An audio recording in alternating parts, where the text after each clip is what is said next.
Hello all நமக்கு ரீசெண்டாக LCM and HCF base பண்ணி ப்ரீவியஸ் இயர் கொஸ்டின் கேட்டிருக்காங்க. எப்படி ஷார்ட்கட்டில் சால்வ் பண்ணுறதுன்னு பாருங்கள். 3 நம்பர்ஸ் ஆர் இந்த ரேஷியோ 3:4:5 அண்ட் எல்சிஎம் வந்து 2400 கொடுத்துருக்காங்க. The HCF of these number is HCF தாங்க நமக்கு கேட்டிருக்க கொஸ்டின். இந்த மாதிரி கேட்டாங்கன்னா இது ஷார்ட்கட்டில் எப்படி சால்வ் பண்ணலான்னா நமக்கு கேட்டிருக்கிறது HCF. So HCF equal to LCM நமக்கு எவ்வளோங்க கொடுத்துருக்காங்க 2400 கொடுத்துருக்காங்களா, டிவைடட் பை நமக்கு ரேஷியோ ஆஃப் நம்பர்ஸ் என்னது 3:4:5. இது நீங்கள் மல்டிபிள்லாம் பண்ண வேண்டாங்க. மல்டிபிள் பண்ணிங்கன்னா 16 வரும். ஸோ அதெல்லாம் நமக்கு வேண்டாம். 3 × 4 × 5ன்னு எடுத்துக்கோங்க. 3:4:5. இப்போ கேன்சல் பண்ணுங்கள். ஃபர்ஸ்ட்டு 3 டேபிளால் கேன்சல் பண்ணலாமா? 3 × 8 என்னது 24. ஸோ 800ன்னு இருக்குமா? இப்போ 4 டேபிளால் கேன்சல் பண்ணுங்கள். 4 × 2 என்னது 8. ஸோ 200ன்னு இருக்குமா?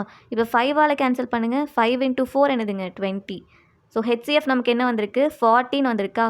ஸோ ஆப்ஷன் ஏ தான் ஆன்சர். இதுக்கு ஃபார்முலா இருக்குங்க. HCF equal to LCM divided by ratio of the numbers.